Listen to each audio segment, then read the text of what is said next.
Well, look at this amazing thing. Incredible what we achieved in no time.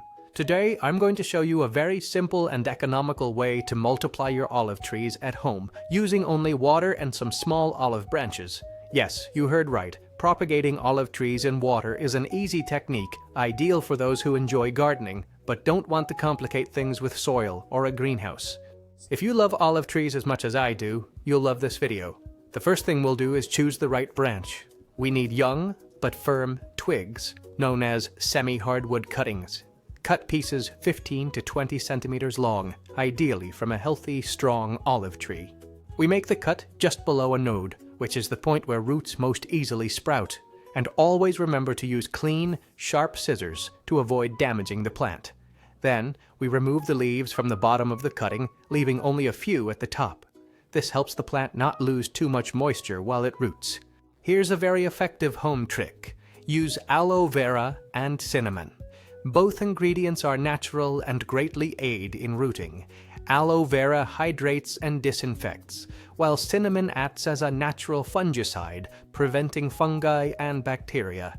This is done very simply. We take an aloe vera leaf, open it, and rub the gel directly onto the cutting's cut end.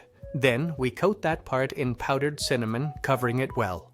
This way we take advantage of the natural properties of aloe, which hydrates and disinfects, and of cinnamon, which protects and stimulates the natural growth of roots. As we've been announcing, we're going to root olive cuttings in small water bags so the roots can grow inside. We've seen many people try this method and be delighted because it truly works wonders and takes up very little space. To do it, it's very simple. Fill a small bag with settled water or bottled water, always ensuring it's chlorine-free. We insert the cutting inside, ensuring the cut is fully submerged. Then, we close the bag at the top with a rubber band or string to prevent dirt from entering or water from evaporating. It's important to change the water every 3 days approximately to keep it clean and prevent bacteria. And also, since it's a transparent bag, we'll be able to see the growth of the new roots day by day. This motivates us a lot because it allows us to observe how the plant progresses and encourages us to try this same method with other plants we have at home.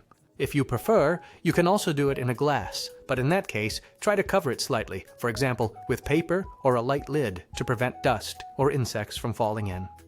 From this point on, we only need patience and perseverance. Place the bags or glasses in a spot with good light, but no direct sun. Gradually, you'll see white, thin roots forming. This process can take between 8 and 10 weeks, depending on the climate. When the roots are approximately 3 or 4 centimeters long, it's time to transplant the cutting to a pot with loose and well-drained soil. In the first days following the transplant, place the olive tree in partial shade and with moderate watering. In a short time, you'll see new green shoots, a sign that your cutting has taken root well. With this simple method, you can multiply your olive trees at home for free, using only what you have on hand. And with this, we are done. As you can see, it's a simple, natural, and very effective way to propagate olive trees in water, step by step. If you like this method, I'd love for you to share it, like it, or tell me in the comments how your cutting has fared. Thank you so much for joining me, and I'll see you in the next video.